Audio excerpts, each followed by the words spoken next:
Hi, I'm Melinda Curtis, and this is Conflict, just more than arguing, and 5 hacks to make your pages stronger today. So this is for writers or anyone who is interested in learning more about the writing process. Today's topic, I'm going to give you a brief conflict refresher with movie examples. Woohoo! And take only what works for you. I may think differently than you do, and that doesn't mean that the way you approach conflict or the way you write is right or wrong. A lot of times I've been told, since I have a business background, that I come across very firm and determined, but just know that I will love you, even if you get 1 gem out of this and not 5, right? Okay, so the hacks that I'm going to focus on to increase conflict on your pages would apply when, for example, you can't think of what to write, you turn to conflict. When you can't imagine what will come next, turn to conflict. If you need help when you're writing and your book bores even you, turn to conflict. When your characters are arguing and you hate them, we've all experienced this, turn to conflict. When you have no idea how the story will end, or if you have the right ending, turn to conflict. And then when it's all over, we do a little dance. Okay, just briefly about me. I've written 60 plus books, novellas, sold a lot more that I have in the pipeline. I have 3 publishers. I'm 1 course shy of a psych major that used to drive my mom kind of nuts because she's a complete everything type of person. I've written based on psychology and conflict. I've written this, Frankly, My Dear, Creating Unforgettable Characters, which has a lot of tricks, tips, hacks. Yes, I'm over caffeinated. That you can use or not. And some of the books that I have been using lately for structure and plotting, Save the Cat Writes a Novel, I find very helpful. Again, you may not, that's okay. Romance tropes and hooks, I find if I print out, I was printing out other people's tropes and hooks and then just setting it aside and losing it. But now that I have this book, which is pretty comprehensive, I just kind of flip through it. Tropes are a great way to bring conflict into a story. You may or may not have heard other authors the past 3 or 4 years or so talking about K-dramas. Those are Korean dramas, and they're about 12 to 16 episodes in length. And they are really a masterclass in plotting.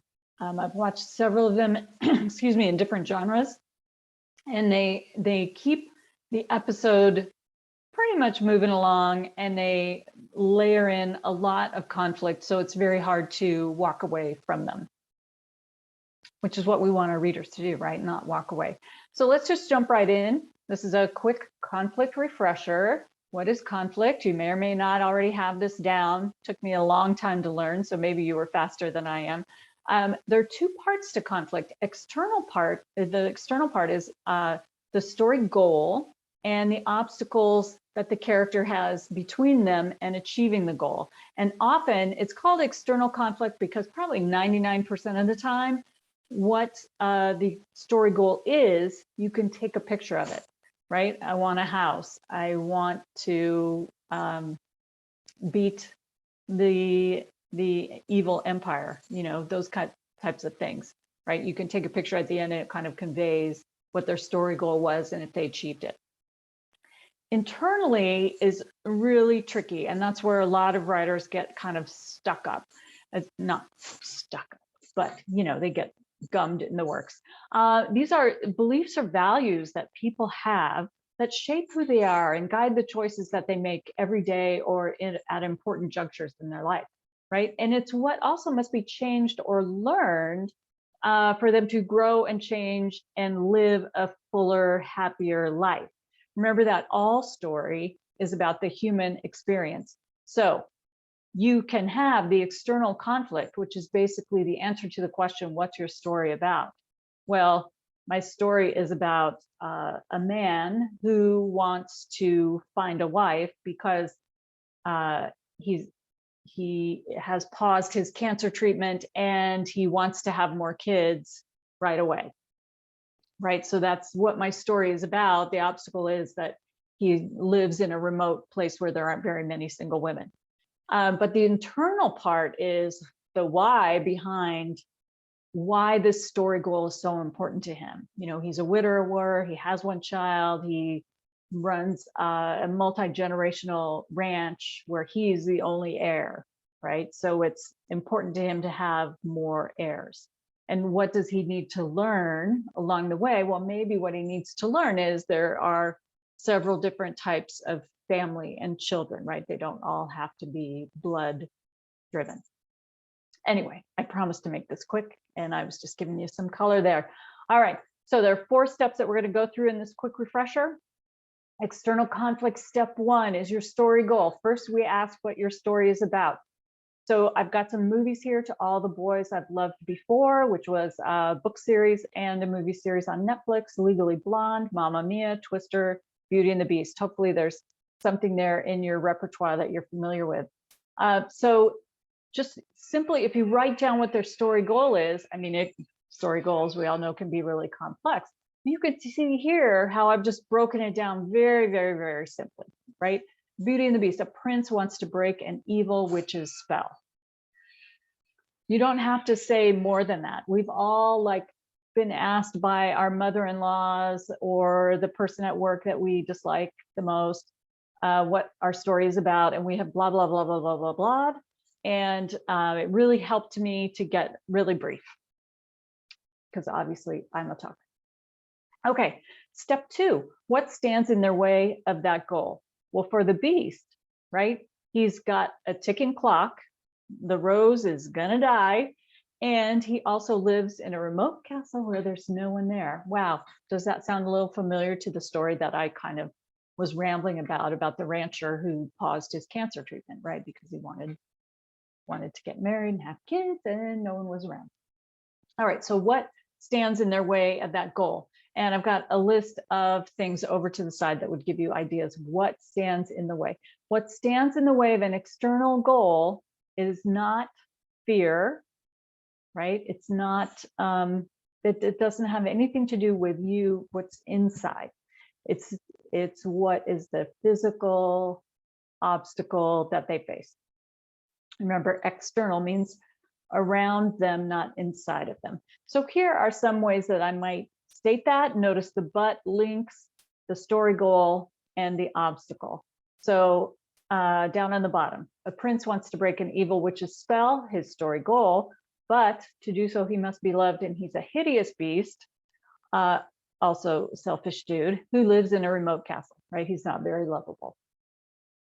If you need help, you can find more about that in the book. So internal conflict, so we're switching gears now. So we've kind of got that external piece.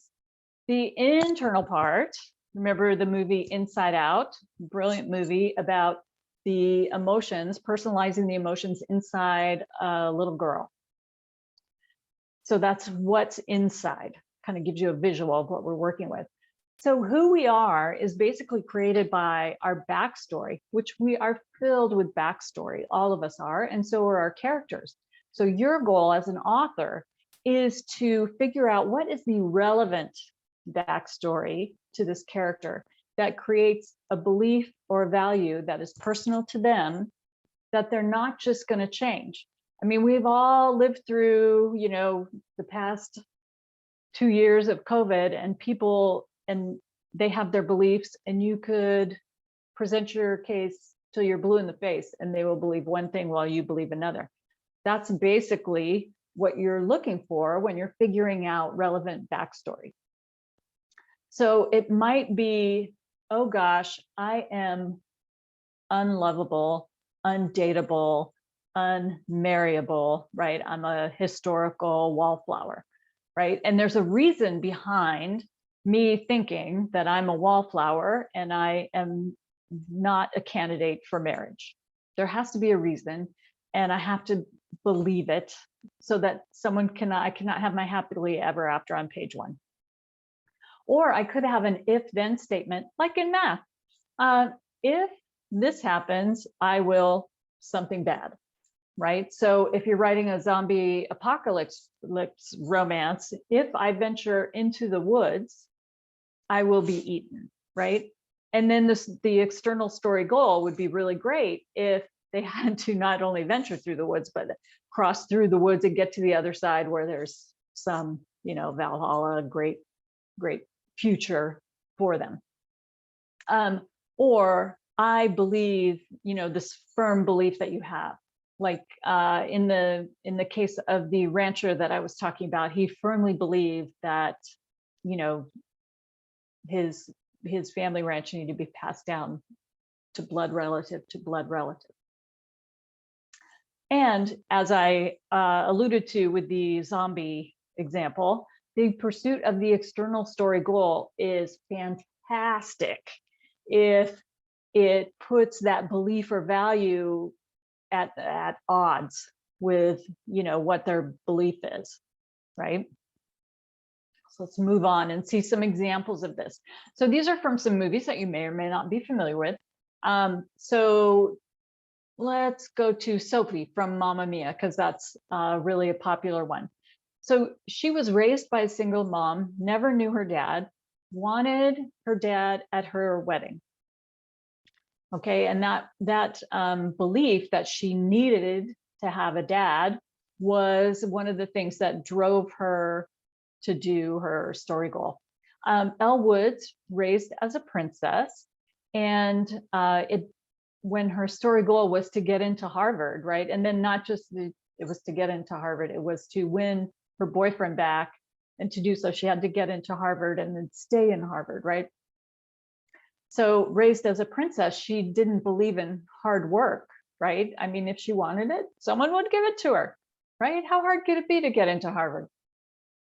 And then you see Finn from one of the Star Wars movies, kidnapped as a child, trained to be a killer, trained to respect and fear the power of the Empire and its leaders, right? So those were the things that held him back. So then his path to becoming a rebel, right, and actually fighting the Empire is really hard because of what's inside of him and the fear inside of him. Beauty and the Beast, his deeds caused him to be cursed. That was his backstory. And he kind of believed and accepted that he was who he was, this unselfish, unlovable person, like Shrek, right? Shrek believed he was unlovable and should stay in his swamp. All right, so here, those kind of statements, I've just put them in verbal form. Let's look at the one on the bottom for all you Game of Thrones fans. Jon was raised as the bastard son of Ned Stark. Well, what belief was created in him then is I'm worth less than a true Stark, right? And that's what drove him, and his humbleness and his honor and his drive to serve and all that stuff. You can kind of trace it on back to how he was raised. And that's the goal that you're looking for in your characters. Okay, just a reminder, it's a journey, not the destination. In romance, that belief that they have often stands in the way of their happily ever after on page 1. It's one of the reasons that they can't, just go off and marry and be happy, right? Let's look at the one on the bottom. Jon was raised as the bastard son of Ned Stark. He believes he's worth less than a true Stark. He must learn a man's actions are more noble than nobility. So it's this growth forward. Like, you don't have to be born into nobility to lead type of thing. So what do each of these characters have to learn to then earn their happily ever after, and to earn the love of someone that they desire to have, and have it work out, and have the reader believe that it will stick. So again, story based on the human experience. So this learning part, that's the growth. So again, I'm just trying to break it all down, and I'm trying to go quickly too.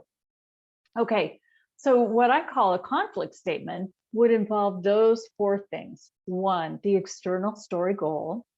2, the external obstacle to that goal, right? What in the environment is in their way, the internal relevant backstory. So how Jon Snow was raised, what belief that created, or what if-then statement it created, and what must be learned for them to succeed and be happy with who they are, happy in their own skin. And so they're able to, if you're writing a romance, love somebody else.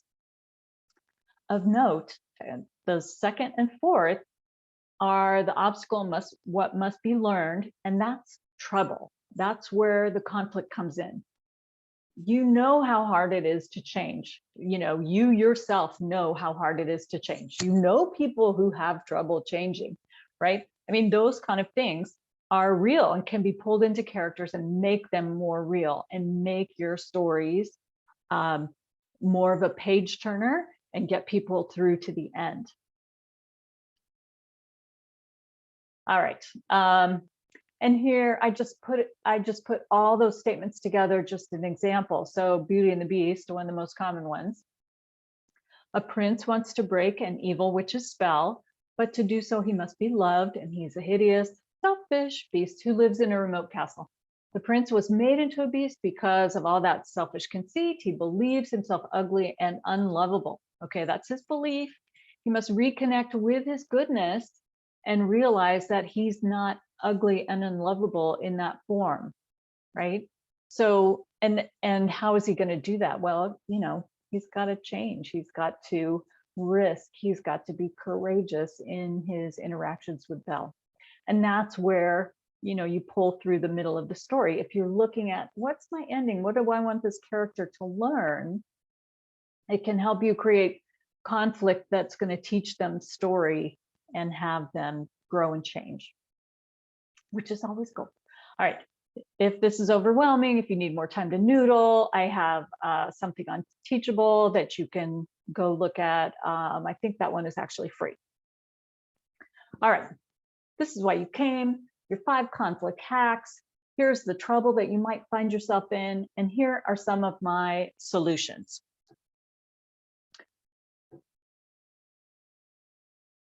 Help, I need to write a book and my mind is blank. Who hasn't been here? Let me tell you, I've been here more often than I would like to admit.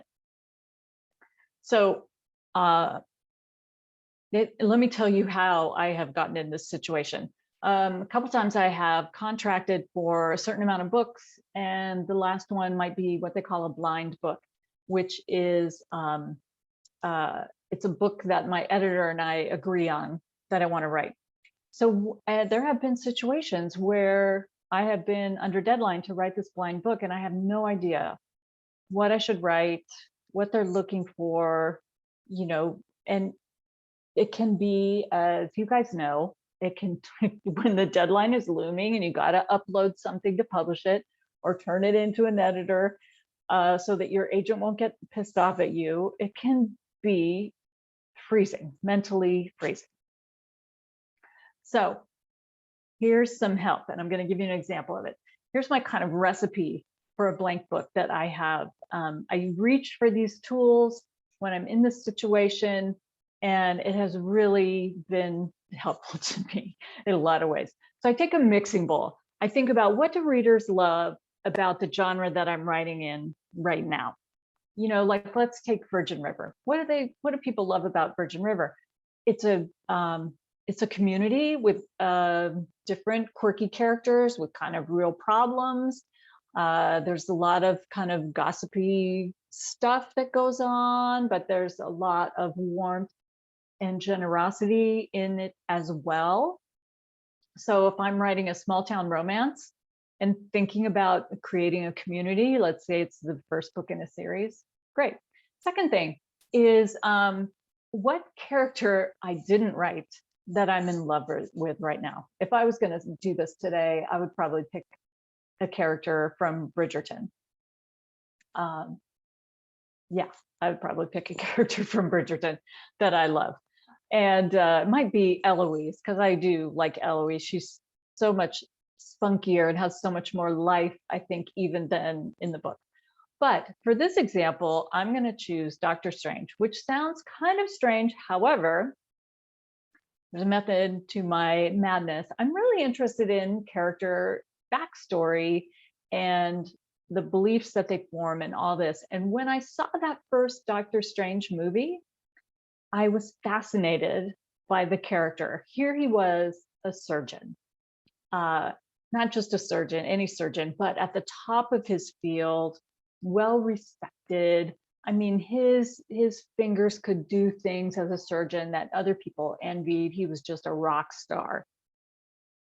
And what happened to him? He's in a car accident. His fingers are, just ruined. And he can no longer be a surgeon. And I took that character from that world and I was in love, just in love with that whole piece of it. And I thought, well, what if I, instead of having him go find a magic talent, what if I took that pompous guy who could not be the man anymore and put him as a small town doctor who's taking care of ingrown toenails and, elderly people that are hypochondriacs and, like all the characters, the quirky characters that you find in a small town. And that really fascinated me and it got me excited. And the important thing to do when you are stuck and trying to find conflict hacks like this, if you are at the blank page level, it's important to find things that get you excited about writing. More excited about writing than worried about your deadline or whatever is looming. Then I kind of sift through like, what's the worst thing that could happen to the character? So I put him in a small town, make him pretty much a nobody. He's, kind of grumpy. And then I think about, okay, what else could I do to him that would really make him suffer? I add in then tropes because in the traditional publishing world, it's just as important in the indie publishing world that you layer on lots and lots and lots and lots of tropes. So I thought, wow, what if he fell into insta-love and he just was totally this intellectual that was like, there is no way that this could happen to me, right? So I want to focus on tropes that seem like they cause him trouble. And by trouble, it could either be the physical external trouble, or it could be the internal, I'm a little bit worried about what's happening here, and I need to be logical and stick to my beliefs, like a big, well-renowned surgeon, excuse me, would not instantly fall in love with somebody at first sight. That just wouldn't happen, right? And then how else could I make him suffer? Well, I had him find a rescue dog with injury, a joint injury. The dog would need surgery. Of course, he cannot perform the surgery, right? But he would know that he needs surgery. But then he would worry about the dog more so than you would think that he would worry about the dog, right? So again, you're looking for trouble, you're looking for conflict points, you're looking for things that energize you, that are going to get you through this book. So that's how I wrote that Kissed by the Country Doc book, which was really a fun book for me.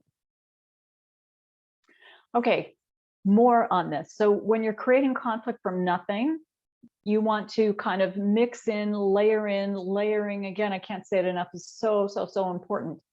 So I start with genre. You might start with a character that you love and you're wondering how you can get them, from the Bridgerton area to your dystopian sci-fi romance, right? I mean, it's okay to take somebody as long as you don't take the dialogue that they use, right? You are taking the inspiration of that type of character rather than that specific character. Don't name him the same, whatever.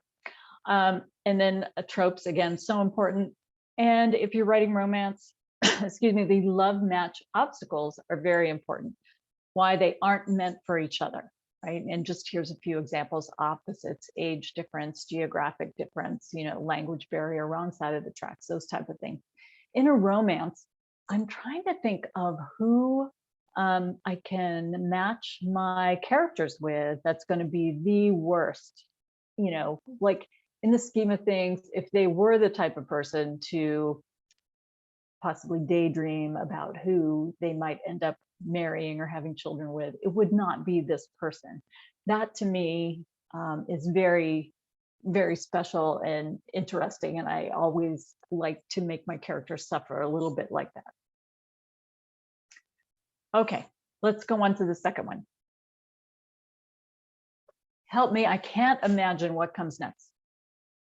Oftentimes I will write the first couple chapters if I have to turn in a partial because I'm contracted for something, but then I won't get back to writing the book until much later.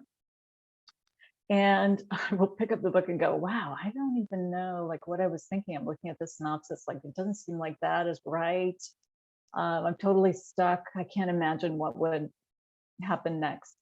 Again, I kind of think about story structure. Well, what should happen next? That's, you know, when I turn to Save the Cat, to think about that. Do I need to add in a trope? Do I need to think about what would, if I was writing for a K-drama series, what would they do? I might go back to my favorite character source material if I've based them off a character that I love that I didn't write. But then, you know, here's like more examples, because you want to be, as a writer, you want to be inspired to get this conflict on the page, right? So the first thing is, if I don't know what comes next, it's like, well, you know, things must change. Are things, I am so guilty of always writing books, the first half with too happy too soon. Like they kiss too soon, they are committed too soon, like everything happens too soon. So I have to go back and say, no, maybe I need more obstacles to that story goal. Like, what could I come up with? The other day, my husband and I were driving to dinner, and I said to him, wow, I'm writing this scene, and someone has stolen this designer jacket and they're looking for it at this party. And I can't figure out what would make it more difficult than just like a crush of people. That's kind of boring, a crush of people. How do you find this person wearing this stolen jacket? And he said, well, what if like there were many jackets, like they were going to do a social media event and there were many jackets there. And I was like, wow. You know, sometimes I do ask my hairdresser, I do ask random people, you know, what they think. And it's amazing to me. It probably shouldn't be anymore, but it's amazing to me that people have ideas, and sometimes they're good ideas. You know, if you're humble enough to ask, you might find something there. Things that could change. Well, they can't be with the hero or heroine, or what is good now is ruined. One of my editors once told me, like, I need 3 things to be wrong. There's something wrong with her love life, which is why she can't be with the hero. There is something wrong with her personal life, like either her family or her friends, or something is just off kilter, and there's something wrong with her work situation. Like, I need these 3 things in this book. And I was like, wow, okay. Again, too happy too soon. If you also suffer from that, maybe you should look at, wow, what can I mess up? Like maybe she was working at the coffee shop and things were hunky-dory, but all of a sudden they hire somebody that that they find so much better than her. You know, that would be some trouble. That would create some conflict. Like maybe she wants to be promoted to the coffee house manager, and you know, here comes this new employee who seems ideal and might steal it from her. That creates conflict. That keeps readers turning the pages. And by the way, I put these movies on here. I find that Ryan Reynolds really does a good job at being in films that are a little bit unexpected, that throw trouble in, that keep me interested in what's going on. Free Guy is a great example, so creative. But also definitely Maybe, which is kind of like Love Actually a little bit. You know, his daughter was asking who her mother was, and he was telling her these stories. And she was, you know, I think she was supposed to figure out like who the mother was. At the same time, the viewer was supposed to figure out, right? And I just couldn't figure it out. I haven't seen it in a long time. I'm probably not doing it justice in describing it. but that's my recollection. And he does a lot like, what is the bodyguard, the hitman's bodyguard, the hitman's wife's bodyguard? Those have really unexpected twists in them along the way. So he does a really good job of keeping the conflict moving in a way that keeps you engaged. You can also reach for your tropes. Add tropes for trouble is really popular right now, are love triangles. The reader, it's important that the reader understand that the person who's not going to end up in the relationship is the wrong person. Kind of they'll kind of know it before the hero or heroine knows that the love triangle, that third person is not the right person. You can add a family complication, work friction, animal rescue, all that kind of works. I mentioned animal rescue specifically because, you know, Amazon has an animal or dog category actually, and you can get some ranking there if you include an animal in some of your fictions. Just saying, you know, you got to think with your business head too, as well as your creative mind. Look back to the source material. Was there anything that you loved about the character or situation that they were in that you could, you know, kind of use as inspiration for you to write it? Again, you're not going to write the same situation. You're not going to rewrite their book with your voice, or their movie with your voice, or their TV show with just your voice. You're going to take that as inspiration. And then you could also flip it K-drama style. I swear, they are masters. And I think, yes, now we are going to talk about something near and dear to my heart, because I do recommend to a lot of people who have plot stall, who regularly have trouble with conflict, that you search these out, these Korean dramas, because it's just this masterclass. And they have things that are always changing. So I'm going to talk here about something called Business Proposal, which is a PG rom-com on Netflix. It's dubbed, or you can listen to the Korean and just read the closed captioning. And the trouble listed here is really only happened, I think, are 3 or 4 episodes of the 12. And there's a lot. And this is just what I'm mentioning is just on his side of it. It's not all the trouble and the flips that she goes through. So basically, the hero's story goal is a marriage of convenience to appease his grandfather, who, you know, here he is, the hero is the newly minted president of this corporation. His grandpa is the, you know, CEO, head honcho. And in Korea, it's very much hierarchical. So people are expected to inherit, but they also must have squeaky clean reputations, and they need, you know, they always need to get married and have children. And it doesn't matter if they own a corporation or just a chicken shop, right? I mean, the parents always want their children to make a great match and settle down and provide them with grandchildren and progeny.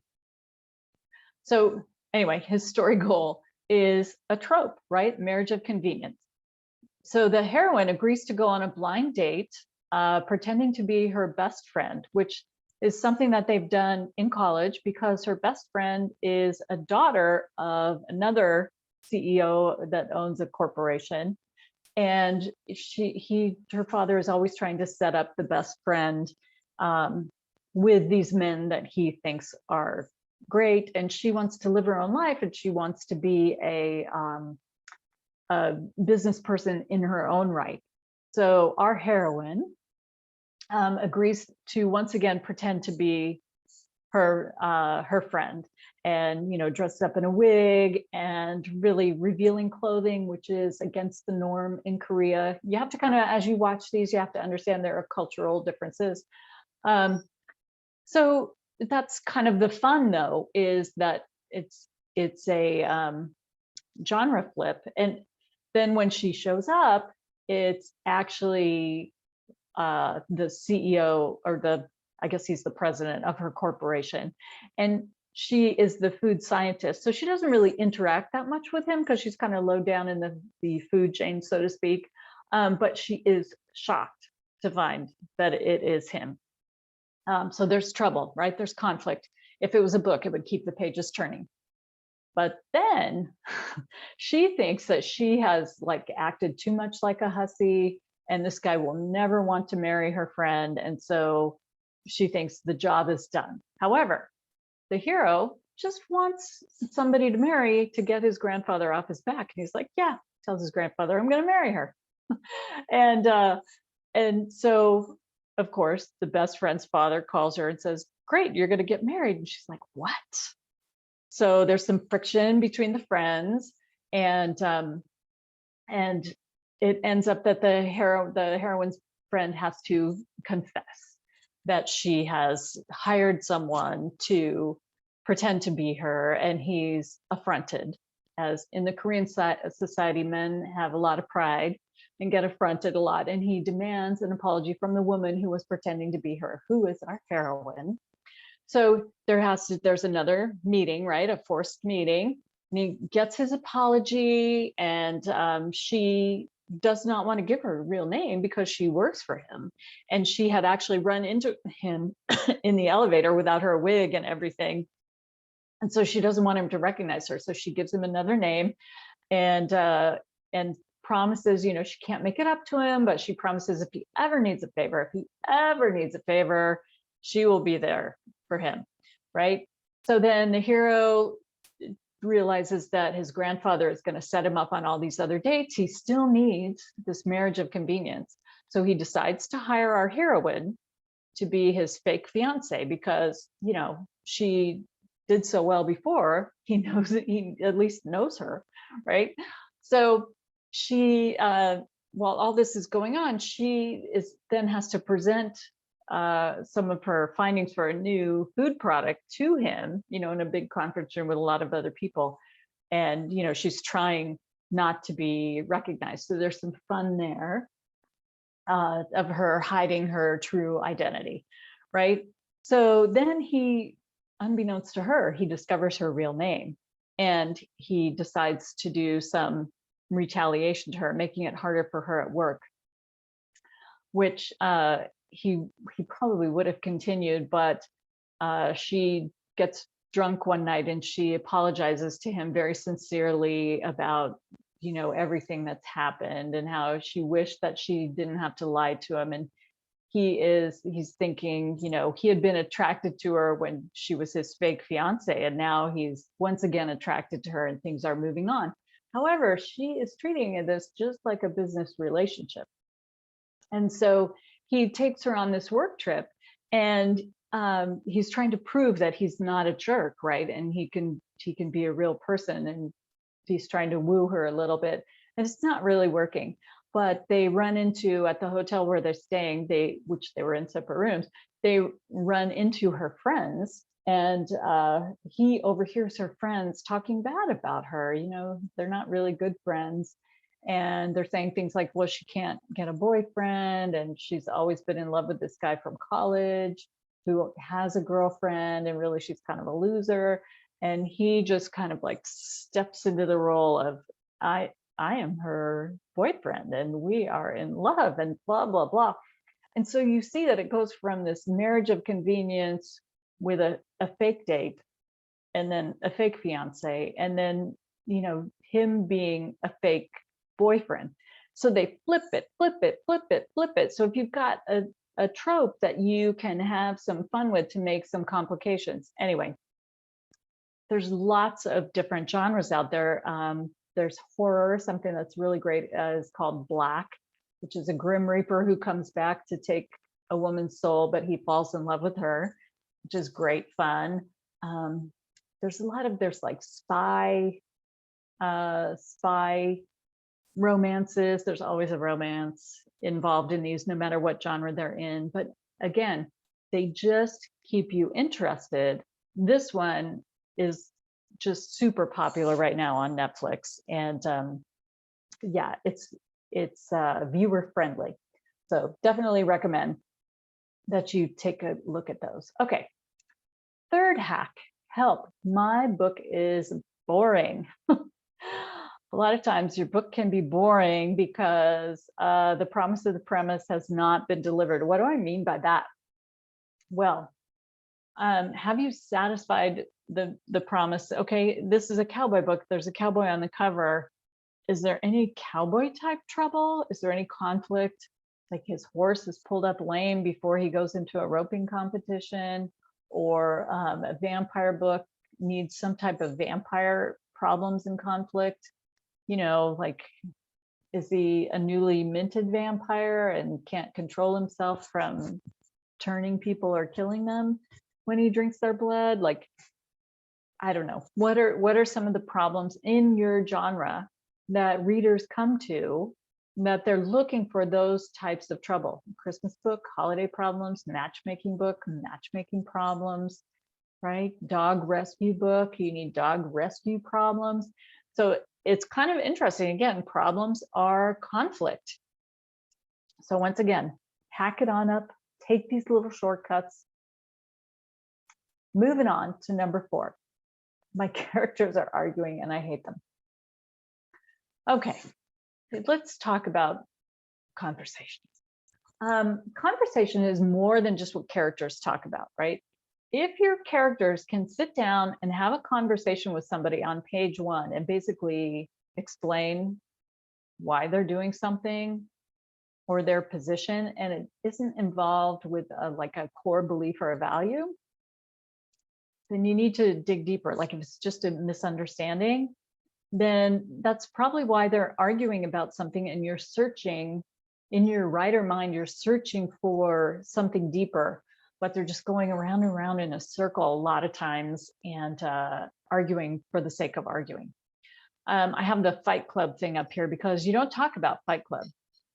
And when you have values or beliefs that are near and dear to you, you don't always divulge that at first. It's part of the conflict of things. So you need to add, a lot of times, if they're arguing, you need to go back and add internal conflict. So their beliefs and how they are put into conflict or trouble by this situation and this argument that they're having, or their relationship values. Maybe there's something involved in the trope that they are not, that influences the things that they're saying, right? So the reader needs to understand essentially why they're having this argument, and why the words are sometimes just a cover for what's really going on. And that's part of the fun. You know, you don't have to be writing a rom-com, but that is part of the fun for the reader, is being in on the motivations and the internal workings of these characters. So here's an example. Sometimes when I'm drafting a scene, I will go this lean, not often, but sometimes. So the heroine says, "Wade, you need a girlfriend. I know the perfect girl for you." He grunted and tried to close the door on her. "Wade, I know you're lonely, but you don't have to be rude," right? He's closing the door on her. "Go away, leave me alone." Wade slammed the door. Now, if I showed that to my critique partner, she would be like, "I hate them." Like, I hate him specifically because he's just trying to close the door on her. And, you know, he should listen because he is lonely. But then if I add some pieces to it, some context, and also some of the emotional internals and beliefs and things to it, then I've got something better. So same pieces from the left-hand side are now in the right plus more. "Wade, you need a girlfriend," Christy said, hauling up the bodice of her exercise blouse as if he had no interest in an extra inch or two of sweaty cleavage. "I know the perfect girl for you." If he wasn't careful, he'd haul her into his arms and kiss her. She was his perfect girl, if only she wasn't his best friend. He grunted and tried to close the door on her. "Wade, I know you're lonely, but you don't have to be rude." She elbowed her way in, chest leading. Okay, so I'm emphasizing the chest, thinking that, I mean, I just wrote this scene off the cuff, but I'm thinking that, okay, if this is like a YA and he's a teenage boy and he's all of a sudden, he's like, oh, okay, she elbowed her way in, chest leading. And they may have been friends since they were 4, okay, friends to lovers story, trope. But he'd since learned the value of cleavage and chess. Okay, that says that he's experienced. And Christy's soft, soft heart. Okay, so that shows him recognizing her as a person. So that's kind of tricky on my part because I am recognizing his attraction to her, but also her as a person. It's a really good trick to try to put in there if you want to give characters a little bit of heart. But he had money to earn, which is an external type of conflict, and a friendship to keep. So again, reinforcing this friends to lover piece. Go away and leave me alone. Wade slammed the door. So now we understand what Wade is going through. We can kind of, you know, sympathize with him a little bit, and it kind of gives us the warm fuzzies when you're writing romance. You know, those warm fuzzies are really powerful. Okay, hack number 5, help, I don't know how the book will end. Well, if you have no idea how the book will end, go back to the internal conflict that I talked about in the beginning and what you thought they needed to learn to be happy and more complete, right? Like Jon Snow needs to learn that you don't have to be born to nobility to do noble things and to lead. So what kind of situations could you put Jon Snow in so that he would learn that the hard way, right? Because there's got to be trouble, right? It can't be easy, but that can help you determine, wow, how can I really show that they have learned?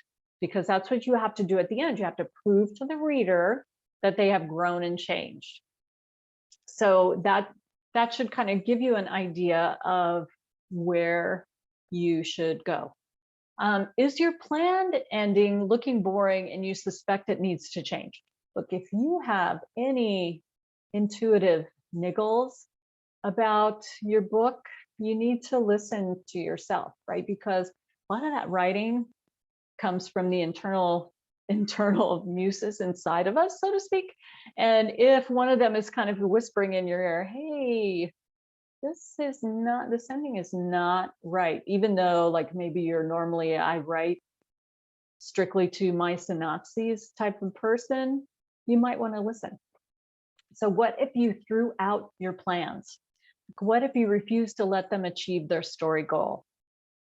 And the best example I have of this, I'm gonna totally, well, I'm just gonna spoil this for you. So I'm in a multi-author series called the Blackwell series, which is published by Harlequin. And we're doing a 3rd round of it that's releasing this year in 2022. And I am writing the last story. And the overarching premise of the 5 books is saving the ranch. So there are 5 siblings, and they are Blackwells, and they are going to, they're trying to save the ranch. And as writing the 5th book, I thought, wow, this is so predictable that they're going to save the ranch. I mean, that's my hero's story goal. That's a Blackwell. However, I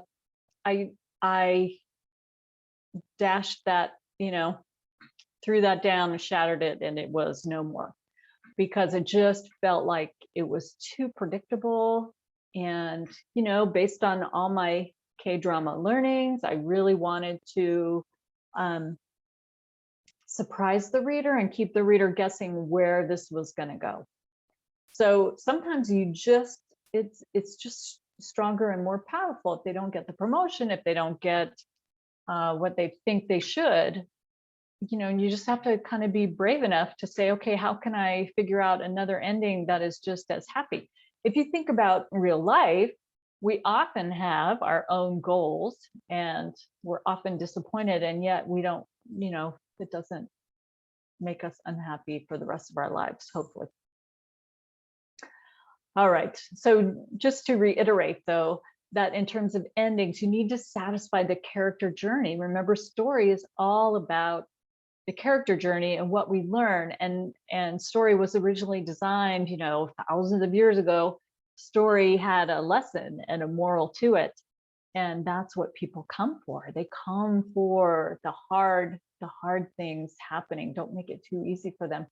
So how can they learn something to change the belief? How can you plot or design scenes that serve this story goal along with the genre that you're writing in. You know, it really is a juggling act, and you as a writer, you are brilliant.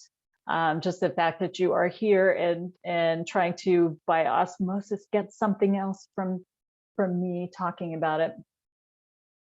All right, so these are, again, the relevant backstory examples that we started with, except that now, what did they learn? Well, Sophie in Mamma Mia was looking for one dad, and part of the plot was, which dad is my dad, right? She was trying to figure out which dad was her dad, the one. There was no one. 3 dads is okay. For Elle Woods, working what I want is more satisfying than being a princess and having it given to me. I get more satisfaction after putting the work into it than I did from gifting, asking you shall receive. Finn learned that you can fight the system, that this evil, training that I had received and the fear that was instilled in me by my masters, it didn't mean that I couldn't stand up and fight. All right, Mr. Darcy learned not everyone who is poor is untrustworthy. And the beast was willing to die to put others first, which he would not have done at the beginning of the story. And that's one mark of a really good story, is at the end, are they doing something that they could not have imagined themselves doing in the beginning? It just would have been, against who they were. And readers just eat that stuff up, just like we do with these movies. We love it. These are why these characters endure. Okay, so I've gone through this a little bit quicker than I might have planned, but you can join me for a live Q&A session. And my parting advice to you would be to look to other storytelling media that you love for inspiration and story structure and pacing, because it might just be that you learn a little bit differently. We don't always need to be reading books. We all need to read books, let's face it. But you can learn a lot about story structure in different ways. And if you're struggling with conflict and you're looking for some hacks, I would look to other story medias to see if you could find it.